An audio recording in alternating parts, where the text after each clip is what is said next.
नमस्कार साथियों, एक बार फिर से आप सभी का हार्दिक स्वागत अभिनंदन है। आज हमारे साथ है एक बहुत ही शानदार रैंकर्स और उस रैंकर्स से हम बहुत सारी चीजें जानने वाले हैं और ये सारी चीजें फ्यूचर नर्सिंग ऑफिसर्स के लिए बहुत सारी फायदेमंद होने वाली है। तो सबसे पहले तो बहुत बहुत बधाई आशीष कुमार जी को, बहुत बहुत बधाई और शुभकामनाएं। Sir, thank you so much. All India 379 rank, एक बहुत ही शानदार रैंक। कैसा लग रहा है आपको? बहुत ज़्यादा अच्छा लग रहा है और पहली बार में ही ये रैंक आ गई, वो इसके लिए और भी ज़्यादा अच्छा लग रहा है कि विदिन 6 मंथ के अंदर ही तैयारी करके ये रैंक हासिल कर ली है, तो बहुत ज़्यादा अच्छा लग रहा है। ओके, बहुत ही अच्छी बात है कि पहली बार में यानी फाइनल ईयर के साथ इतनी अच्छी रैंक आपने अचीव की है। तो इस इंटरव्यू को हम यस। शुरू करने जा रहे हैं और आपसे बहुत सारे ऐसे ऐसे क्वेश्चन पूछेंगे जो कि बच्चों के मन में अमूमन चलते हैं। उन बच्चों के क्वेश्चन आपसे जानने की कोशिश करेंगे कि इस प्रकार से किस प्रकार से आपने तैयारी की, उसके सारे के सारे रहस्य आपसे जानने की कोशिश करेंगे। तो एक जी। एक करके हम आपसे क्वेश्चन पूछेंगे। तो सबसे पहले ये बताएं कि जो आपने फाइनल ईयर के साथ जो तैयारी शुरू करने का जो प्लान बनाया, तो ये सेकेंड ईयर या थर्ड ईयर से प्लान बनाया या फोर्थ ईयर से प्लान बनाया? फोर्थ ईयर में जब फोर्थ ईयर मेरी आधी कंप्लीट हो गई थी, उसके बाद ही प्लान बनाया था मैंने, और जनवरी या फरवरी से मैंने स्टार्ट की थी मेरी प्रिपरेशन। ओके, जब आप फोर्थ ईयर में थे तो आपने प्लान बनाया कि अब मुझे आने वाला जो एग्जाम है, नॉर्थ सेट एग्जाम है, उसको आपको निकालना है। तो सबसे यस। पहले मैं एक चीज और जानना चाहता हूँ, थोड़ा सा एक आपका एक सारे बच्चे में बोलते हैं कि इंट्रोडक्शन करवा दीजिए। इंट्रोडक्शन आपका अपना छोटा सा इंट्रोडक्शन देखिए, आप प्रॉपर कहाँ से आते हैं और आपके परिवार में कौन कौन है? Yes sir. तो माई सेल्फ आशीष कुमार यादव, और मैं बिलोंग करता हूँ फ्रॉम बहरोड अलवर राजस्थान से। और मेरे जो फैमिली के अंदर मैं हूँ, मेरी छोटी सिस्टर है जिसने अभी 12th पास की है, और मेरे मम्मी है, मेरे पापा हैं, और दादाजी और दादी जी हैं। ओके, कुटुंब बहुत ही अच्छा है और एक साथ आप साथ ही सब लोग रहते हैं, तो ये बहुत ही यस। शानदार है। और आपकी नर्सिंग कहाँ से पास आउट है? मैंने अपनी नर्सिंग कंप्लीट की है Swami Keshavanand college of nursing, Sikar में है, जो कि राजस्थान में ही पड़ता है, वहां से। ओके, सीकर से आप जस्ट इसी साल पास आउट हुए हैं और आपने प्लानिंग कर ली कि भैया फोर्थ ईयर के साथ मुझे आगे बढ़ना है। तो ये बहुत ही यस। अच्छी एक स्ट्रेटजी आपने बनाई। तो सबसे पहले बनाया कि आपने जो स्ट्रेटजी बनाई, उस स्ट्रेटजी में जब तैयारी कोई बंदा करता है या कुछ सोचता है, तो आपको इस तैयारी से किस प्रकार से किसने आपको गाइड किया और इस तैयारी के लिए आपने सबसे पहले अपने माइंड में क्या एक मेकअप बनाया है, क्या एक जो होता है ना प्लान रोड, जो होता है बिल्कुल शानदार एक प्लानिंग होती है, वो किस प्रकार से तय की? तो सबसे पहले मैंने डिसाइड किया, और मेरे सीनियरों ने मुझे बताया कि सबसे पहले थ्योरी क्लियर करना ज़रूरी होता है। तो थोड़ी बहुत थ्योरी मेरी क्लियर थी, जो हर साल जो सब्जेक्ट पढ़ते हैं। बाकी फिर मैंने अपनी थ्योरी को बाद में और क्लियर किया, और उसके बाद मैंने क्वेश्चन प्रैक्टिस की, और फिर लास्ट में जब मैं लगभग मई के आसपास पहुंचा था, तब शायद टीएनसी की टेस्ट सीरीज मैंने ज्वाइन की थी, जो 3 मंथ का प्लान चल रहा था, वो मैंने ज्वाइन किया था। जो लास्ट नोर सेट तक चला था, उसको मैंने ज्वाइन किया था, और वहां से ही मेरी रैंक इम्प्रूव हुई है। तो अगर कोई मेरे से सीक्रेट पूछता है, जैसे कि क्या होता है कि कोई इंसान कमाता रहता है, वो लाख रुपए कमाता है एक साल के, अब अचानक से वो अगले साल में 1 करोड़ कमा लेता है, मतलब उसको कुछ ऐसा हाथ लग गया है जिसकी वजह से वो लाख से करोड़ पे पहुंच गया है। तो वो एक ऐसी चीज थी टीएनसी टेस्ट सीरीज जो मेरे हाथ लग गई थी, कि मैं अपनी तैयारी तो कर रहा था, और मुझे याद है आज भी, जो फर्स्ट मेरी जो टेस्ट दिया था उसमें लगभग 750 के आसपास रैंक आई थी। और उसके बाद तो रैंक इम्प्रूव हुई, कभी 100 आती थी, और सबसे जो बेस्ट मेरी रैंक आई थी वो 12 आई थी, जो कि 10,000 से ऊपर बंदे थे, जो लास्ट में सितंबर की बात कर रहा हूँ।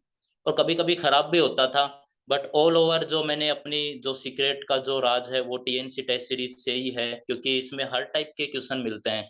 अपन बहुत सारी टेक्स्ट बुक पढ़ते हैं जो फेमस होती है नर्सिंग में, हर कोई अपने को सजेस्ट करता है कि पीआर पढ़ लो, टारगेट पढ़ लो, बट टीएनसी की एक खास बात यही है कि वो उन सब टाइप के क्वेश्चनों को कवर करती है, साथ में ऐसे क्वेश्चन भी जो अपने को शायद ही देखने को मिले। अगर अपन सॉन्डर्स पढ़ते हैं, मैंने सॉन्डर्स को भी देखा है, तो उसमें भी नहीं थे वो क्वेश्चन जो कि मुझे टीएनसी से मिले। और खास बात यही थी कि वो वो एग्जाम में छप के आया।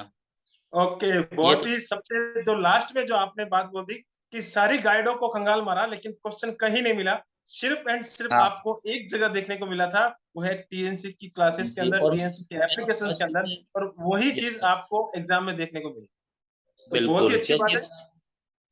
फर्स्ट शिफ्ट में एग्जाम था और मुझे याद है 3 क्वेश्चन ही होंगे जो किसी गाइड से होंगे, बाकी सब मेरे पढ़े हुए थे टीएनसी से। और वहां से जो टीएनसी के अंदर रैशनल की थ्योरी दे रखी है, जैसे बहुत सारे क्वेश्चन है जो अपन नए पढ़ते हैं और मुझे खुद विश्वास नहीं होता था कि ये आंसर कैसे हो सकता है, क्योंकि मैं अपना कंसेप्ट लगाता और मुझे विश्वास नहीं होता। मैं सोचता कि टेस्ट सीरीज में गलत आंसर दे रखा है, फिर मैं उसके वीडियो दे रखे होते थे, क्योंकि ऐसे ओके जो क्वेश्चन ओके, होते हैं। आपने वीडियो एमसीक्यू सेशंस भी आपने ले रखा था और वीडियो एमसीक्यू आप कंटिन्यूस देख रहे थे। हाँ, वीडियो एमसीक्यूज भी मैं देखता था उसको क्लियर करने के लिए, क्योंकि वो नया कंटेंट होता था, नया कंसेप्ट होता जो कहीं भी मैंने नहीं पढ़ा है। मैंने बहुत सारी, मैंने बता दिया है, मैंने 3-4 गाइडें पढ़ी, अच्छे से पढ़ी, ऐसा नहीं पढ़ा ऊपर ऊपर से, फिर भी वो समझ में नहीं आता था कि ये कंसेप्ट कैसे लग गया यहाँ पे। तो वो वीडियो के थ्रू मैं अपना क्लियर करता गया और 3 महीने के अंदर एक बेस्ट तैयारी हो चुकी थी और उसी वजह से ये हुआ। और एक मेरा फ्रेंड भी है, उसका भी AIR 594 आई है, उसी ने मुझे सजेस्ट की थी एक्चुअली में टेस्ट सीरीज। मुझे पता भी बहुत ही नहीं था शानदार टीएनसी। है ये तो। ये बातें तो और भी मजेदार हो जाती है कि दो दोस्तों ने, एक दोस्त ने दूसरे दोस्त को सजेस्ट किया, तो दोस्त तो आगे निकल गए, लेकिन उन्होंने भी एक अच्छी रैंक है। ये भी को जो आप बता रहे हैं, अच्छा। 594 इज अ ग्रेट हाँ, रैंक है, बहुत ही अच्छी रैंक है। और दोनों दोस्तों ने एक बहुत ही शानदार कीर्तिमान रचा है। तो ये बताएं, क्लासमेट, दोनों दोस्तों के क्लासमेट बीच। थे एक ही साथ एक कॉलेज में। ओके ओके, दोनों क्लासमेट थे और दोनों एक साथ ही आपने रणनीति बना ली कि भैया अब की बार सिलेक्शन लेना है तो टीएनसी के साथ चलना पड़ेगा। तो आपने वो यस, एक रणनीति बनाई और रोजाना एग्जाम देते थे। कभी ऐसा बिल्कुल। हुआ है कि हमेशा एग्जाम देते थे और रैंक पीछे आती थी, तो एक डीमोटिवेशन सा आया हो? सबसे ज्यादा डिमोटिवेशन यही था कि लगभग मैं 2 महीने से 2.5 महीने से दे रहा था, उसके बाद एक ऐसा टेस्ट अपलोड हुआ, मुझे विश्वास नहीं हो रहा कि मेरे 46% ही नंबर आए, यानी कि 100 नंबर भी नहीं आए मेरे। और जबकि मैं ला रहा था 125 प्लस 130 प्लस।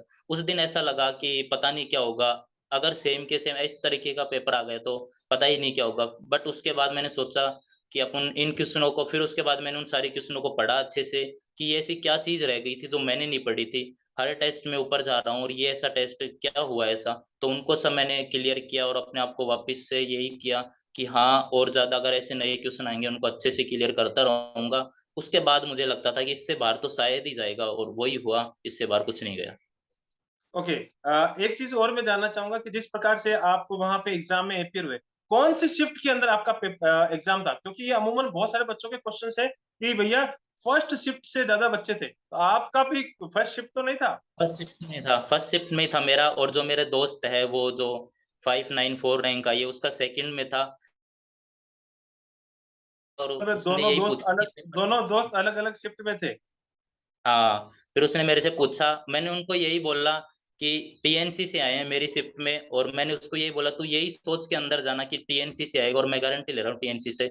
और फिर उसका एग्जाम खत्म हुआ, मैंने उसको मैसेज किया कि कैसा हुआ, तो सिर्फ उसने एक ही लाइन लिख के भेजी मेरे को, राज तिलक की करो तैयारी, यही ओके, भेजी मेरे राज को। तिलक की करो तैयारी, बहुत ही अच्छी बात है। और आपके दोनों दोस्त अलग अलग शिफ्ट में थे, दोनों दोस्त गए हैं। एक दोस्त एग्जाम देके आया है और दूसरे दोस्त को बता रहा है कि भैया टीएनसी का समझ के पेपर देना है। और वापस वो हाँ, दोस्त आके बोलता है कि राज तिलक की करो तैयारी। दोनों दोनों बिल्कुल, आप दोनों का राज तिलक हो चुका है, दोनों सिलेक्शन हो चुके हैं। और एक पहली बार में ये जो सबसे बड़ा कीर्तिमान होता है कि बहुत बच्चे होते हैं, बहुत 2 से 3 साल तक तैयारी करते हैं और इतनी अच्छी रैंक फिर भी नहीं ले पाते, लेकिन आप लोगों ने टीएनसी के साथ लगातार जो मेहनत करके ये कीर्तिमान रचा है, ये बहुत ही तारीफ काबिल है। तो ये तो सबसे अच्छी थैंक बात थी। एक मैं एक चीज जानना चाहता हूँ कि आप जब एग्जाम दे रहे थे, तो एग्जाम में जाने से पहले हमेशा हर बच्चे के माइंड में कुछ न कुछ स्ट्रेस रहता है, तो आपके माइंड में यू। भी रहा होगा। तो एग्जाम में बिल्कुल। जब पेपर आपके सामने आया, तो उस समय आपको क्या फील हो रहा था कि भाई कुछ अलग है, या टीएनसी का ही टेस्ट सही चल रहा है? टीएनसी का, क्योंकि बेस्ट बात यही थी कि मैं हर रोज टीएनसी की टेस्ट सीरीज भी सुबह उठ के नहा धो के जाता था, लगभग 8 से 8:30 हो जाते थे। तो सुबह वाला तब मैं उसी टाइम पे ज्वाइन करता था और एग्जाम भी उसी टाइम पे था। तो मैं यही सोच रहा था कि टीएनसी की टेस्ट सीरीज दे रहा हूँ, क्योंकि मैंने हर टेस्ट सीरीज में लगभग 130 प्लस मार्क्स बनाए हैं, तो मुझे ऐसा लगता था आज भी मैं इस पेपर में 130 प्लस ही बना के जाऊंगा। और तब मेरे अंदर बिल्कुल भी डर नहीं था। 2-4 क्वेश्चन आए, शुरू में बड़े क्वेश्चन भी आए, वो सारे टीएनसी से थे, तब मुझे विश्वास हो गया कि आज तो 130 प्लस ही जाएंगे। और लास्ट हाँ। में देने के बाद थोड़ा सा रहता ही है कि पता नहीं कोई क्वेश्चन एम्स वाले गलत मान ले या नहीं माने। तो फिर भी मतलब मेरे सही निकले वो सारे, मैंने जो अपने कंसेप्ट लगाए वो सारे सही गए, और 130 प्लस ही मुझे लगता है, 130 प्लस मार्क्स हैं तभी मेरी ये रैंक आई। ओके, 130 प्लस मार्क्स आपको लगता है कि इतने आपके आए हैं तभी इतनी अच्छी रैंक आई है। मैं ये जानना बिल्कुल। चाह रहा हूँ कि जैसे आपने वहां पे टोटल कितने क्वेश्चन अटेम्प्ट किए थे? 165 जिसमें 6 क्वेश्चन थे नॉन रीजनिंग के, बाकी 1589 थे वो बाकी अपनी नर्सिंग के थे। Okay, 165 question, only 165। ये एक बहुत ही बिल्कुल। बहुत सारे बच्चे हैं कि अच्छी रैंक लाने के लिए ऊपर तक जाना पड़ता है, 180 तक जाना पड़ता है, लेकिन इन बच्चों के सामने एक बहुत ही बड़ा एग्जाम्पल है कि 165 क्वेश्चन किए हैं, उसमें भी इतनी अच्छी रैंक लाई जा सकती है। तो मेरा एक आज सबसे लास्ट का क्वेश्चन आपसे ये है कि आपका रिकॉर्ड तोड़े, यानी आपसे भी अच्छी रैंक आने वाले जो नर्सिंग ऑफिसर है वो लेके आए, तो उनके लिए आप क्या मूल मंत्र देने वाले हैं? तो मूल मंत्र यही है कि सबसे पहले आपको स्टार्टिंग थ्योरी से करना है, और उसके बाद अगर आपको आपको हर टाइप के लोग मिलेंगे कि ये पढ़ लो वो पढ़ लो। देखो हर कोई अपने हिसाब से बताता है, बट मेरा ऐसा मानना है कि जो सक्सेस होता है ना, उसको वो जो बताए वो ही फॉलो करना चाहिए। ऐसे अगर मैं लास्ट में लेट्स सपोज टीएनसी की टेस्ट सीरीज ज्वाइन नहीं करता और फिर मेरी रैंक जो भी आती, तो मैं उनको लास्ट में यही बताता कि मैंने थ्योरी पढ़ी, पीआर टारगेट पढ़ा, तब मेरा ये आया। अब मैंने टीएनसी ज्वाइन की, उसके बाद मुझे पता चला कि इससे बहुत ज़्यादा बेनिफिट हुआ है। तो पहले अपनी थ्योरी क्लियर करो, फिर आपको जहाँ से भी पढ़ना है वहाँ से पढ़ो। एमसीक्यूज़ वो आपकी मर्ज़ी है, बट टेस्ट सीरीज़ तो आपको जॉइन करनी होगी। और टीएनसी की खास बात मैं बता देता हूँ, किसी ने नोटिस किया नहीं कि मैंने की है, वो चीज़ मैं बताने वाला हूँ।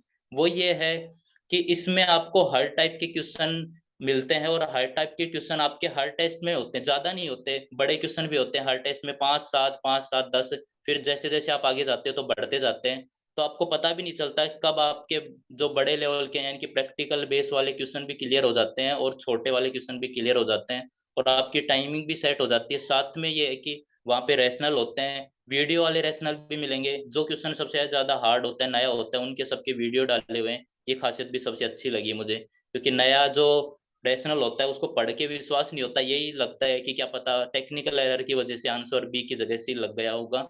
बट जब अपन वीडियो देखते हैं तो क्लियर होता है कि एक्चुअली में यही सही है, अपन सोच रहे थे, अपना पढ़ा हुआ नहीं था। तो यही सजेशन है कि कुछ भी कर लेना, लास्ट में जाके एक बार टीएनसी का टेस्ट सीरीज जरूर ज्वाइन कर लेना। सुबह और शाम टेस्ट होगा, आपका टाइमिंग सुधर जाएगा। मेरा 1.5 घंटे में पेपर हो जाता था, और 1.5 घंटे में ही मैंने अपना नोट सेट का पेपर भी पूरा कर दिया था। उसके बाद मैंने उसको वापस से रिवाइज कर लिया था।